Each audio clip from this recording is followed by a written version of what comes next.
I'm sick of daydreaming. I just want the feeling of you in my bed.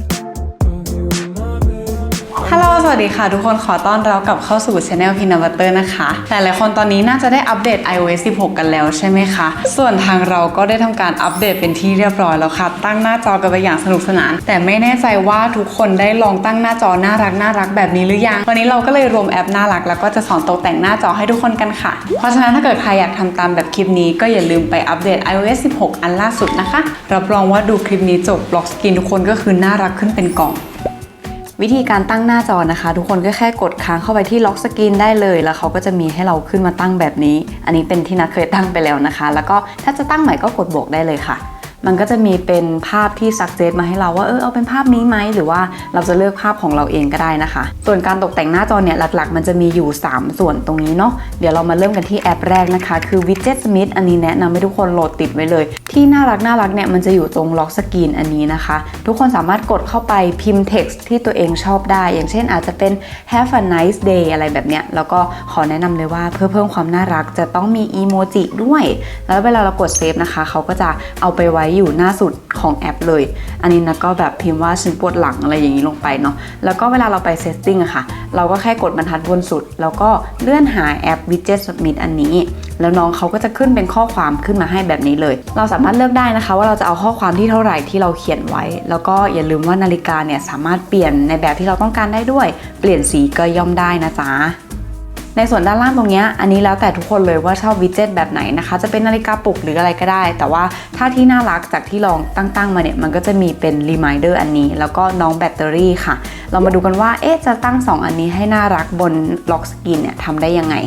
ถ้าเกิดเป็น reminder นะคะทุกคนเข้าไปก็คือเป็นแบบทำ to do list อะไรปกติเลยค่ะ2บรรทัดให้น่ารักหรือว่าจะพิมพ์เป็นแบบข้อความที่ตัวเองชอบก็ได้อีกอย่างหนึ่งก็คือตัวแบตเตอรี่ค่ะอยู่ใน setting นะอันนี้มันจะเป็นชื่อของเราว่าเราอยากตั้งชื่อเครื่องว่าอะไรเพราะฉะนั้นเวลาที่ไปตั้งหน้าจอค่ะมันก็จะเป็นชื่อน่ารักแบบนี้ก็เลยอยากจะแนะนำอีกแอปนึงให้ทุกคนรู้จักชื่อว่า Symbol Keyboard นะคะอันนี้โหลดติดเก็บไว้ก็ได้เพราะว่าน้องจะเป็นซิมโบลน่ารักที่ปกติมันไม่ได้มีในแป้นเราอะค่ะพวกหัวใจดาวกระมุกกระมิกอะไรเงี้ยเพราะฉะนั้นถ้าเกิดเราชอบอันไหนเราสามารถพิมพ์น้องแล้วก็เอา copy ไปวางได้นะคะอย่างเนี้ยเอาไปวางบนในแบตเตอรี่ได้เลยหรือว่าถ้าเกิดใครจะเอาไปวางใน reminder ด้วยก็ได้เพราะเวลาตั้งอ่ะมันก็จะแบบน่ารักบุ๊กปิ๊กแบบนี้แล้วก็ตัวล็อกสกรีนเนี่ยเขาจะถามเราด้วยว่าอยากจะเซตตัวโฮมสกรีนเป็นแบบไหนเนาะเราสามารถเซตได้นะคะว่าอยากได้พื้นหลังเบลอหรือว่าเป็นชัดๆปกติจะเป็นสีพื้นหรือว่าเป็นไล่สีก็ได้แต่ว่าส่วนตัวนัทชอบเป็นเหมือนหน้าจอแบบเป๊ะๆเลยก็เลยไม่ได้เบลออะไรนะคะ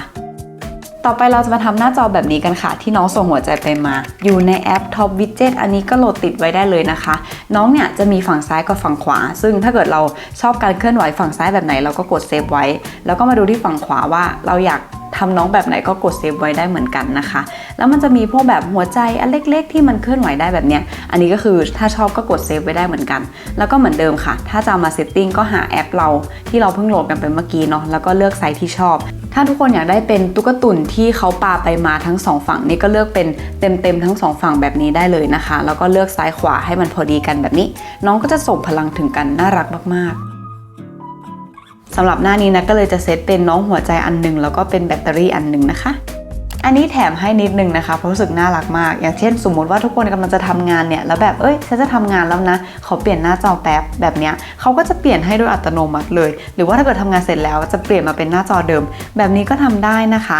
ง่ายๆมันอยู่ที่โฟกัสของเราค่ะทุกคนสามารถกดเข้าไปในโฟกัสของเราได้เลยแล้วก็เลือกมาสักอันนึงที่แบบเราจะทำงานอะไรแบบเนี้ยเราสามารถตั้งได้ว่าหน้าจอหลักในการทำงานของเราอยากให้เป็นวอลเปเปอร์หน้าไหนนะคะสมมตินัดเซตเป็นหน้าสีม่วงสุดอย่างเงี้ยเราก็เซตได้เลยหรือว่าจริงๆเซตโฮมสกรีนก็ได้ด้วยว่าแบบเราอยากให้เขาเปิดแอปหน้าไหนเพราะฉะนั้นสมมติเวลาเราจะทำงานเงี้ยค่ะเราก็แค่จิ้มไปที่โฟกัสที่เราต้องการเขาก็จะเปลี่ยนโหมดให้เราทันทีเราก็จะรู้สึกว่าอุ๊ยฉันต้องทำงานแล้วนะหรือว่าถ้าทำงานเสร็จแล้วก็โอเคจ้าเลิกแล้วมันก็จะกลับมาเป็นหน้าจอปกติเกรๆค่ะแล้วก็นัทขอเสริมอีกนิดนึงเกี่ยวกับเรื่อง iOS 16 นะคะคือส่วนตัวชอบอันนี้มากก็คือการไดคัทรูปภาพเพราะว่าเราสามารถแบบเข้าไปในคลังภาพของเราแล้วก็ไดคัทรูปภาพออกมาเป็นรูป PNG เพื่อเอาไปตกแต่งได้